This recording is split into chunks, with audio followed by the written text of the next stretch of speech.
میں آپ کو بتلاؤں، یہ جو 8 مارچ کو چند بے حیا عورتیں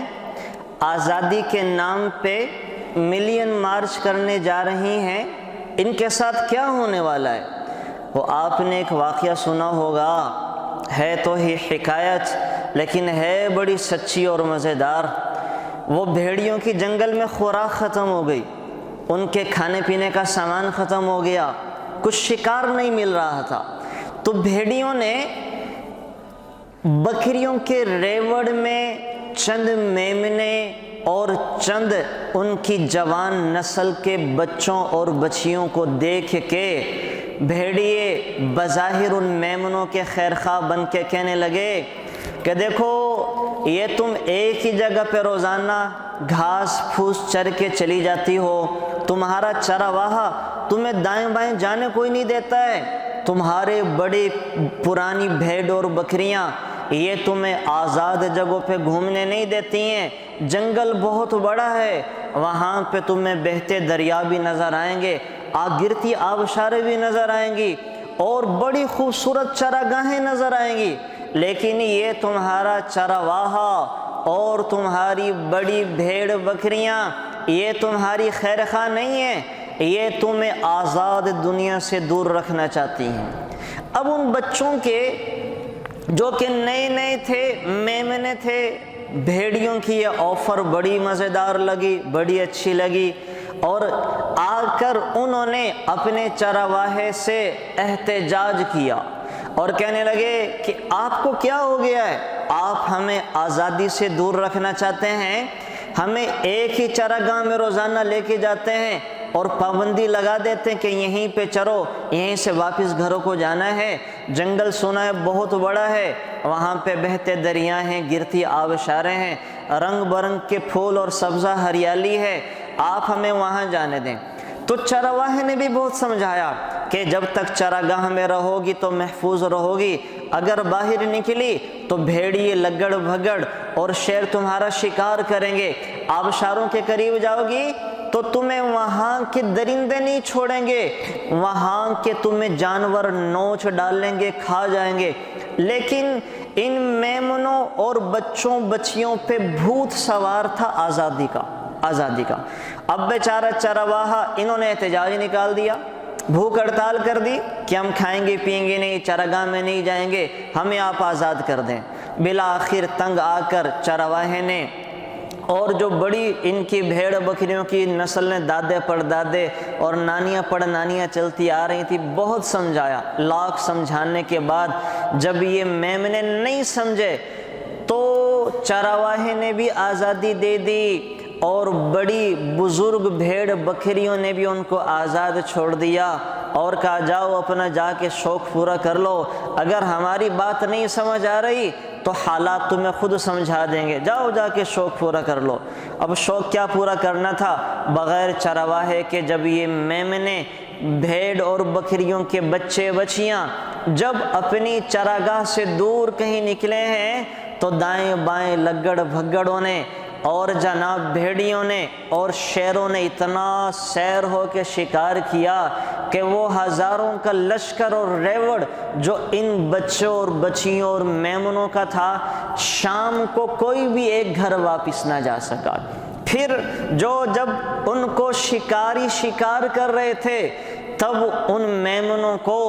اپنے چرواہ کی بات اور اپنی دادی نانی اور دادا ناناؤں کی بات یاد آئی کہ یہ ساری ایک سازشیں ہیں، یہ چال ہیں جو بھیڑیوں نے تمہارے ذہن کے اندر ڈال دی ہے، یہ اپنی ہوس اور بھوک مٹانے کے لیے تمہیں تمہارے ماحول اور گھر سے نکالنا چاہ رہے ہیں، تمہیں تمہاری چراگاہ سے نکال کے تمہارا شکار کریں گے۔ تو میں عرض کرنے جا رہا ہوں، یہ جو 8 مارچ کو نکلنے والی عورتیں یہ پچھلے سال جو نکلی تھیں، یہ برین واش کیا گیا، یہ ہماری تہذیب کے بھی خلاف ہے، اسلام کے تو خلاف ہے ہی، میں اس پہ ذرا بات نہیں کرنا چاہ رہا، لیکن یہ چند بے حیا عورتیں جنہوں نے ہمارے معاشرے کی پاکیزہ اور باحیا عورتوں کا دل دکھایا۔ ہماری عورتیں تو وہ عورتیں تھیں، جب پاکستان بنا ہے تو اپنی بچیوں کو خود دریا کے حوالے کر دیا کہ سکھوں کے حوالے نہیں کریں گے، خود قتل کر کے دریا برد کر دیا۔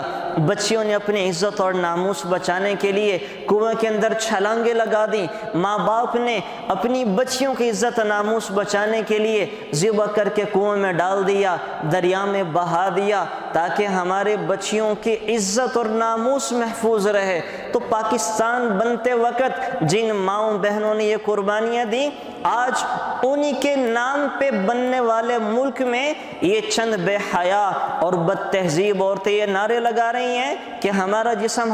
ہماری مرضی، ہم شادی نہیں آزادی چاہتے ہیں۔ تو کیا منہ دکھائیں گی ان عورتوں کو، ان بچیوں کو جنہوں نے اپنی عزت اور ناموس بچانے کے لیے اتنی قربانیاں دی ہیں؟ کیا منہ دکھائیں گی؟ اور تو اور ہمارے ہاں بر صغیر کی ماں اور بہن اور بیٹی اور دلہن تو وہ تھی کہ اپنے سہاگ کے پردیس جانے کے بعد اگر لاپتہ ہو جاتا، ساری زندگی اس کا نام لے لے کے دعائیں کرتی تھی، لیکن کبھی کسی کے سامنے اپنے چہرے کو بھی لے کر نہیں آتی تھی کہ کبھی تو اگر میرا خاوند لاپتہ بھی ہو گیا ہے کبھی تو واپس آئے گا، اس کے انتظار میں ساری زندگی گزار دیتی تھی۔ ہماری مائیں بہنیں تو، ہماری تہذیب نے تو ہمیں یہ سکھایا تھا۔ تو یہ جو چند بے حیا عورتیں ہیں، یہ ہمارے آئین کی بھی خلاف ورزی کرنے جا رہی ہیں، یہ ہماری جو تہذیب اور پاکیزہ کلچر تھا اس کو بھی پامال کرنے جا رہی ہیں۔ یہ جن ماؤں بہنوں نے اپنی عزت ناموس بچانے کے لیے قربانیاں دی ہیں، ان کی قربانیوں کو بھی رائیگاں کرنے جا رہی ہیں، اور جو شریعت کے احکام کو پامال کرنے جا رہی ہیں، سرکار دو عالم صلی اللہ علیہ وسلم کی سنتوں کو جنازے نکالنے کے لیے جا رہی ہیں۔ اور ان سے بڑھ کے میں آپ لوگوں سے کہہ رہا ہوں کہ یہ کہیں ایسا نہ ہو اگر ان کو آزاد چھوڑ دیا گیا تو کہیں اللہ کا عذاب نہ، اللہ کا عذاب نہ۔ اس لیے کہ ترمذی شریف کی حدیث مبارکہ ہے، سرکار دو عالم صلی اللہ علیہ وسلم فرما رہے ہیں لم تظہر الفاحشۃ فی قوم حتی یعلنوا بها الا فشا فیہم الاوجاع والطاعون، کہ جب کسی قوم کے اندر بے حیائی کھلم کھلا پھیل جائے اور لوگ بے حیائی کا کھلم کھلا ارتکاب کرنے لگیں، اس سے بڑھ کے کیا کھلم کھلا ہوگا کہ وہ چند عورتیں کہہ دیں کہ ہمارا جسم ہماری مرضی،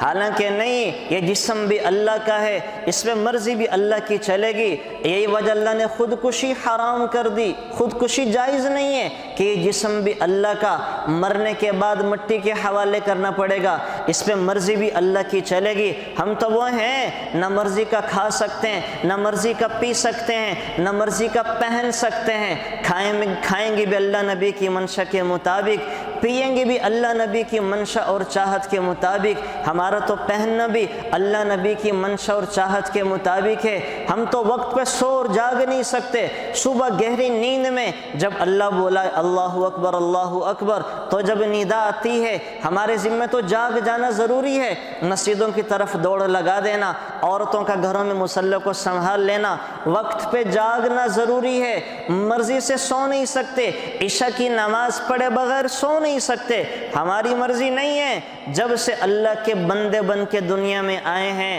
تو ہماری مرضی ختم، ہمارے جسموں پہ اللہ کی مرضی چلے گی، رسول اللہ صلی اللہ علیہ وسلم کے احکامات نافذ ہوں گے۔ تو اگر ہم نے یہ نہیں کیا اور ان عورتوں کو آزاد چھوڑ دیا کہ جو چاہے مرضی نعرے لگاؤ، جو چاہے تمہارے منہوں سے شیطانی بول نکلتے رہیں، تو کہیں ایسا نہ ہو کہ یہ کرونا وائرس پاکستان کے اندر وبا کی شکل اختیار کر جائے اور پھیل جائے۔ اس لیے کہ سب سے زیادہ سچے میرے نبی سرکار دو عالم صلی اللہ علیہ وسلم فرما رہے ہیں جب بے حیائی عام ہوتی ہے تو اللہ قوموں کو دو قسم کے عذاب میں مبتلا کرتا ہے، دو قسم کے عذاب۔ ایک عذاب قحط سالی کا، اور دوسرا عذاب وہ بیماریاں کہ جو تمہارے باپ داداؤں نے جن کا نام بھی نہیں سنا ہوگا۔ اب دیکھ لیں اللہ معاف فرمایا، قحط سالی کیا ہوتی ہے؟ چیزوں کا مہنگا ہو جانا، اور کیا ہوتی ہے کہ وفاؤں کا ختم ہو جانا، اور کیا ہوتی ہے لیڈرشپ کا کم ہو جانا، اچھے لوگ نہیں ملتے، اولاد فرما بردار نہیں ہوتی، بیویاں وفادار نہیں ہوتی ہیں، کاروبار کے اندر برکتیں چھن جاتی ہیں، گھروں سے سکون چلا جاتا ہے، دوست احباب یار وہ دھوکہ دینے کے اندر پیش ہوتے ہیں، اپنے پرائے بن جاتے ہیں، پرائے کبھی دیکھتے کوئی نہیں ہے، یہ قحط کے اندر مبتلا کر دیے جاتے ہیں، اور ایسے عذاب آئیں گے بے حیائی کے نتیجے میں۔ امی عائشہ رضی اللہ تعالیٰ عنہ فرما رہی ہیں اللہ زمین کو ہلائے گا، اللہ زلزلے لے کے آئے گا، اور دو کیا بیماریاں ایسی کہ تمہارے باپ داداؤں نے ان بیماریوں کو سنا ہی نہیں ہوگا۔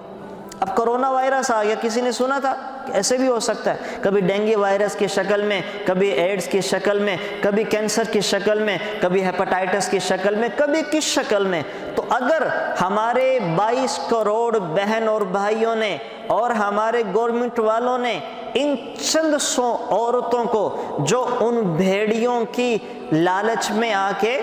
اپنا سب ریوڑ کا نقصان کرنے چاہ رہی ہیں، پورے پاکستان کا نقصان کرنے جا رہی ہیں، اسلامی عورتوں کی غلط شکل لوگوں کے سامنے لے کے آنا چاہ رہی ہیں، تو اگر ہم نے مل کے ان کو نہیں روکا، نہیں سمجھایا، تو یہ خود تو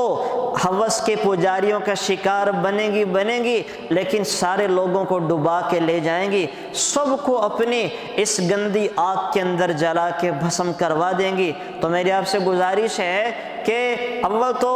اللہ کا شکر یہ ہیں ہی بہت تھوڑی، تو جہاں جن کو یہ ملے نظر آئے انہیں پیار سے سمجھائیں کہ خدا را ان حرکتوں سے باز آئیں، آپ جو غیر کا شکار ہو چکی ہیں اس شکار بننے سے باز آئیں، اور لوگوں کے لیے تماشا نہ بنیں، اور اپنے ملک کی عزت ناموس، ملک کا سکون داؤں پہ نہ لگائیں۔ اگر ان کو آزاد چھوڑ دیا گیا پھر کیا ہوگا؟ پھر شکاری شکار کریں گے، ہر طرف خون ہی خون ہوگا، اور کہیں ایسا نہ ہو کہ ان کے اس بے حیائی کے نتیجے میں اللہ تعالیٰ آسمان سے وہ بیماریاں اتارے کہ ہمارے باپ داداؤں نے بھی ان کے نام نہ سنے ہوں گے۔ اللہ تعالیٰ سے دعا بھی کریں کہ اللہ تعالیٰ جو ہے وہ اس قسم کی عورتوں کو ہدایت عطا فرمائے۔ اگر ہدایت ایسوں کے مقدر میں نہیں ہے تو اللہ تعالیٰ ایسے لوگوں سے اور ایسی عورتوں سے ہماری دھرتی اور ہماری سرزمین کو پاک فرمائے۔ اللہ تعالیٰ مجھے آپ کو عمل کی توفیق نصیب فرمائے۔ Thanks for watching. Please subscribe, like, share Mufti Sufyan.